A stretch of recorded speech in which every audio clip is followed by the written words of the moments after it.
अगर आप भी सोच रहे हैं कि मिडिल ईस्ट के इस भयंकर युद्ध के बीच दुनिया की सबसे अहम तेल लाइफलाइन स्ट्रेट ऑफ हॉर्मुज पूरी तरह बंद हो चुकी है, तो रुकिए, कहानी में एक बड़ा ट्विस्ट है। इस तनावपूर्ण माहौल में ईरान ने भारत के लिए एक बड़ा और बेहद अहम कूटनीतिक संकेत दिया है। जी हाँ, ईरान ने साफ कहा है कि हॉर्मुज स्ट्रेट पूरी तरह बंद नहीं है और भारत जैसे दोस्त देशों के लिए यह रास्ता पूरी तरह खुला रहेगा। अब जरा समझिए इसकी गंभीरता। यही वो संकरा समुद्री रास्ता है जहां से दुनिया का लगभग 20% तेल गुजरता है। ऐसे में अगर यह रास्ता पूरी तरह बंद हो जाए तो दुनिया की अर्थव्यवस्था हिल सकती है।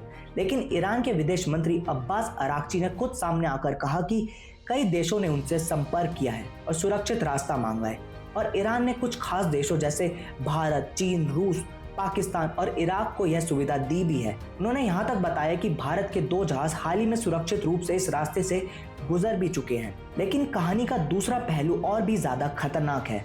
ईरान ने साफ चेतावनी दी है कि उसके दुश्मन देशों, खासकर अमेरिका और इजराइल से जुड़े जहाजों को इस रास्ते से गुजरने की इजाजत नहीं दी जाएगी। यानी अब हॉर्मुज सिर्फ एक समुद्री रास्ता नहीं बल्कि युद्ध का रणनीतिक हथियार बन चुका है। ईरान का कहना है कि यह पूरा इलाका अब वॉर जोन बन चुका है और ऐसे में दुश्मनों को कोई रियायत नहीं मिलेगी। इसी बीच एक और चौंकाने वाली घटना भी सामने आई है, जब पाकिस्तान जा रहे एक कंटेनर जहाज को ईरान ने बीच रास्ते से वापस लौटा दिया क्योंकि उसे अनुमति नहीं मिली थी। इस पूरे तनाव का असर अब दुनिया भर में दिखने लगा है।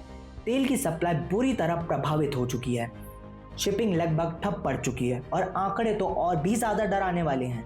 जहां आमतौर पर रोज करीब 120 जहाज इस रास्ते से गुजरते थे, वहीं मार्च के पहले 25 दिनों में सिर्फ 155 जहाज ही निकल पाए, यानी करीब 95% की गिरावट।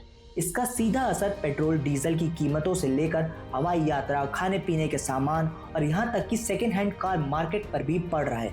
तो कुल मिलाकर यह सिर्फ एक क्षेत्रीय युद्ध नहीं रह गया है, यह वैश्विक आर्थिक संकट की दस्तक है। लेकिन उस उथल पुथल के बीच भारत के लिए राहत की खबर यह है कि ईरान के साथ उसकी कूटनीतिक समझ और संतुलन ने उसे संकट में एक सुरक्षित रास्ता दिला दिया है। अब सवाल यह है कि क्या यह संतुलन आगे भी बना रहेगा या आने वाले दिनों में हालात और भी ज्यादा बिगड़ सकते हैं। इस पर आगे क्या होता है ये तो आने वाला समय ही बताएगा। लेकिन अगर आपको यह जानकारी पसंद आई तो इस वीडियो को लाइक करें, शेयर करें और हमारे चैनल को सब्सक्राइब करना ना भूलें।